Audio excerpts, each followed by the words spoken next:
Welcome to day 1. We'll be reading Genesis 1:1 through 2:25 from the New Living Translation. Today's passage is called Creation. Meet your Maker. Your key thought today is creation is the beginning of God's self-revelation. In the beginning, God created the heavens and the earth. The earth was formless and empty, and darkness covered the deep waters, and the Spirit of God was hovering over the surface of the waters. Then God said, "Let there be light," and there was light. And God saw that the light was good. Then he separated the light from the darkness.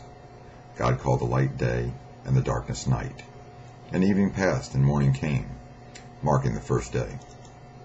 Then God said, "Let there be a space between the waters, to separate the waters of the heavens from the waters of the earth." And that is what happened. God made this space to separate the waters of the earth from the waters of the heavens. God called the space sky. And evening passed, and morning came, marking the second day. Then God said, "Let the waters beneath the sky flow together into one place, so dry ground may appear." And that is what happened. God called the dry ground land, and the waters seas. And God saw that it was good. Then God said, "Let the land sprout with vegetation, every sort of seed-bearing plant, and trees that grow seed-bearing fruit. These seeds will then produce the kinds of plants and trees from which they came." And that is what happened. The land produced vegetation, all sorts of seed-bearing plants, and trees with seed-bearing fruit. Their seeds produced plants and trees of the same kind. And God saw that it was good. And evening passed, and morning came, marking the third day. Then God said, "Let great lights appear in the sky to separate the day from the night. Let them mark off the seasons, days, and years. Let these lights in the sky shine down on the earth." And that is what happened. God made 2 great lights, the sun and the moon, the larger one to govern the day, and the smaller one to govern the night. He also made the stars. God set these lights in the sky to light the earth, to govern the day and night, and to separate the light from the darkness.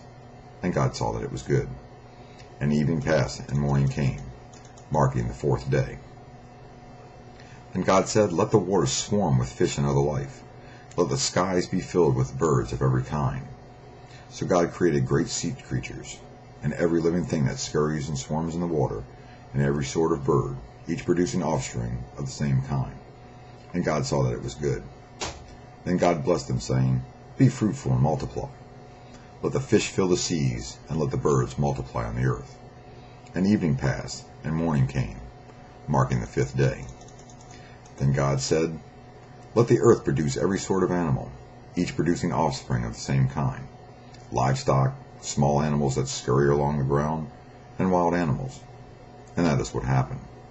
God made all sorts of wild animals, livestock, and small animals, each able to produce offspring of the same kind. And God saw that it was good. Then God said, "Let us make human beings in our image, to be like ourselves. They will reign over the fish in the sea, the birds in the sky, the livestock, all the wild animals on the earth, and the small animals that scurry along the ground." So God created human beings in his own image. In the image of God, he created them. Male and female, he created them. Then God blessed them and said, "Be fruitful and multiply. Fill the earth and govern it. Reign over the fish in the sea, the birds in the sky, and the animals that scurry along the ground." Then God said, "Look, I have given you every seed-bearing plant throughout the earth, and all the fruit trees for your food. And I have given every green plant as food for all the wild animals, the birds in the sky, and the small animals that scurry along the ground, everything that has life." And that is what happened. Then God looked over all he had made, and he saw it was good. And evening passed, and morning came, marking the 6th day. So the creations of the heaven and earth and everything in them was completed. On the 7th day, God had finished his work of creation, so he rested from all his work. And God blessed the 7th day and declared it holy, because it was the day when he rested from all his work of creation. This is the account of the creation of heavens and earth. When the Lord God made the heavens and earth, neither wild plants nor grains were growing on the earth. The Lord God had not yet sent rain to water the earth, and there were no people to cultivate the soil. Instead, springs came up from the ground and watered all the land. Then the Lord God formed the man from the dust of the ground. He breathed the breath of life into the man's nostrils, and the man became a living person. Then the Lord God planted a garden in Eden in the east, and there he placed the man he had made. The Lord God made all sorts of trees grow up from the ground, trees that were beautiful and that produced delicious fruit. In the middle of the garden he placed the tree of life and the tree of knowledge of good and evil. A river watered the garden and flowed out of Eden and divided into 4 branches.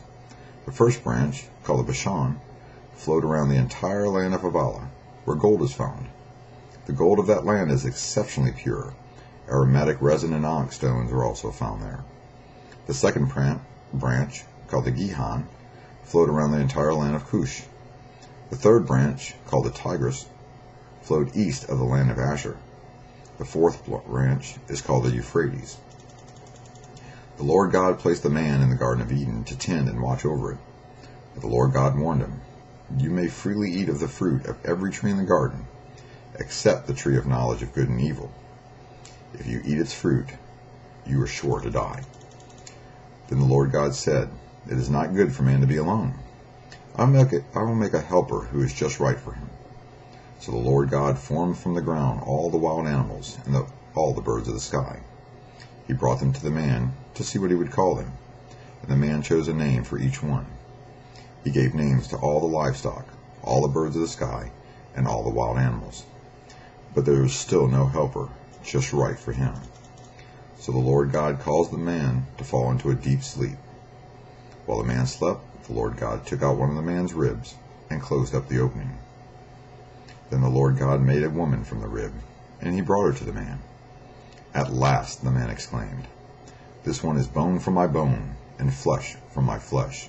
She will be called woman, because she was taken from man." This explains why a man leaves his father and mother and is joined to his wife, and the two are united into one. Now the man and his wife were both naked, but they felt no shame.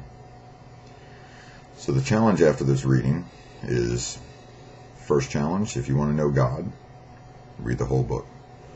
I'll see you in day 2.